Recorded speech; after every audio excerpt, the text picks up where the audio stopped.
All right, today we have a newer Rage Broadhead for the channel. The Hypodermic No Collar Plus P. Stay tuned.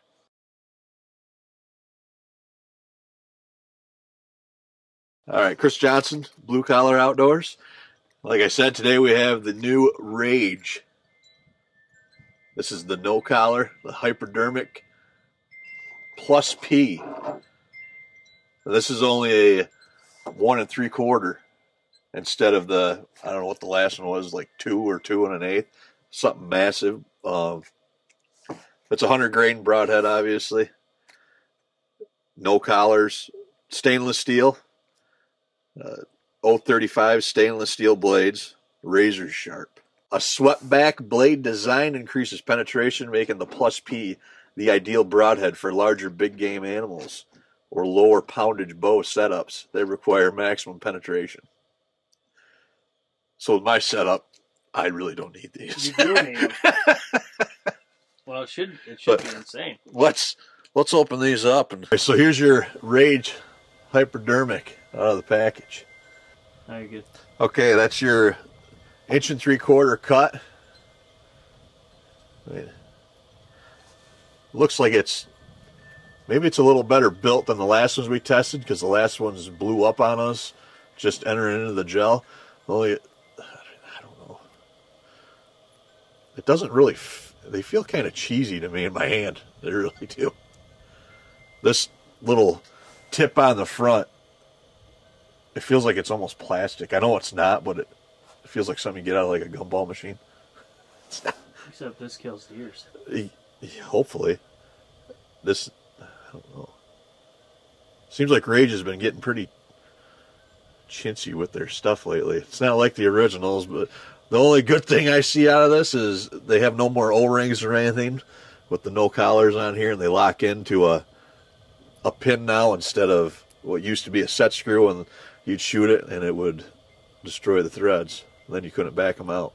But and just for the record, this guy used to shoot. He killed a lot of deer with the OG Rage. I did. I still would right now, but these have changed, and not for the good. But no, they're just all about big cuts. No, you don't need a great big huge cut. It just makes everything flimsy and weak now. But should just stuck with the 2 that they originally had. I think that's what they were. Yeah, actually, we have one of our first hunts we ever filmed. He put a OG Rage through both shoulders of this doe, and the broadhead was completely fine. Yeah, it was buried on the ground too. Yeah, it was impressive. It actually made me think that Rages had a chance. They did. Back then, they were pretty, I don't know. They were pretty mean. Yeah, they were. We'll find out what this one does. I mean, from the last testing though, with the previous model, like I said, the blades ripped off in gel. So if it rips off in gel, I'm not going to shoot it at a deer. But that's not about that. We're going to shoot these ones into the gel and see what we get. But all right, first we'll weigh up my arrow here, because I'm used to shooting 125. Obviously, we're going to go down 25 grains with the 100 grain head. So let's get right to that, and then we'll shoot it through the lab radar, get our speeds, then we'll put it right in the gel and see what it looks like. All right, I'm just going to get a weight on my arrow right now for when I do the lab radar. This is my Easton Axis 5mm, but I have a 100 grain field point on there right now. We're at 513, huh? It's only going to get heavier. The wind messes with it. All right, about 513, 514. Okay, all right, this is my Matthews Halon 32, same bow that I've had for a couple years. 29.5-inch draw, 200, well, I guess it doesn't matter what the feet per second is. We're going to see that now. 513 grain arrow. Let's see what we got for speeds. Good? Yeah. I'm on them.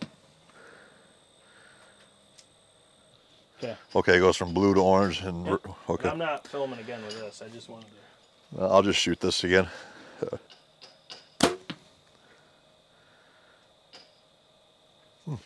Yeah. Interesting.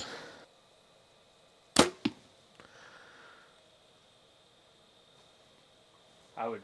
I want to shoot that one again. That ain't, unless that's. I would think it's 264 closer. So this is shot 4, just to make sure nothing's messed up.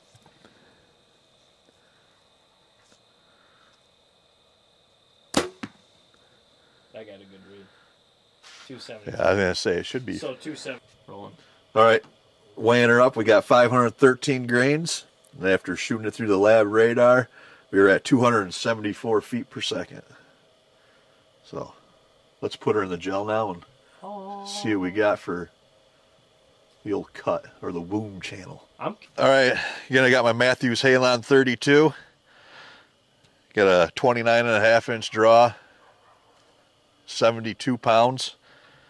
And got my Easton arrows on here with the Rage no collar hypodermic. P plus. P plus P for more penetration. And this was a 513 grain arrow going 274 feet per second. You got it.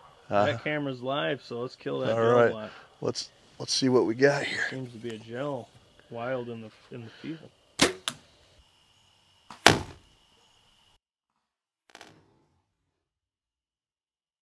All right, let's go down and see what we got here for a cut.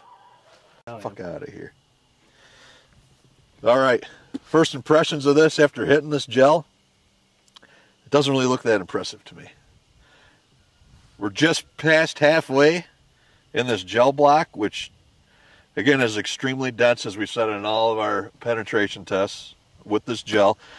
It's a lot more dense than what a whitetail deer is, so you're not going to have blown through. But to only be about a little past halfway with a plus penetration broadhead doesn't really seem all that good.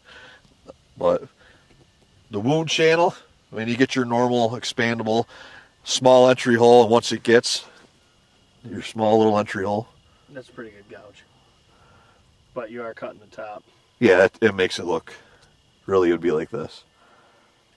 But you get your small entry hole, and then once it gets into about an inch and a half, then it opens up all the way, and then you get your wound channel going all the way through for like another 8, well, about 10 inches there. But it doesn't, it's nothing really spectacular to me. I don't see what the difference is from any of their other ones. I mean, if you, at least it gives you a good cut. Oh yeah, you get a decent cut. You get a decent cut out of all of them. It's just nothing spectacular. No. Nothing, not bashing on them or anything, but it's just a normal expandable broadhead.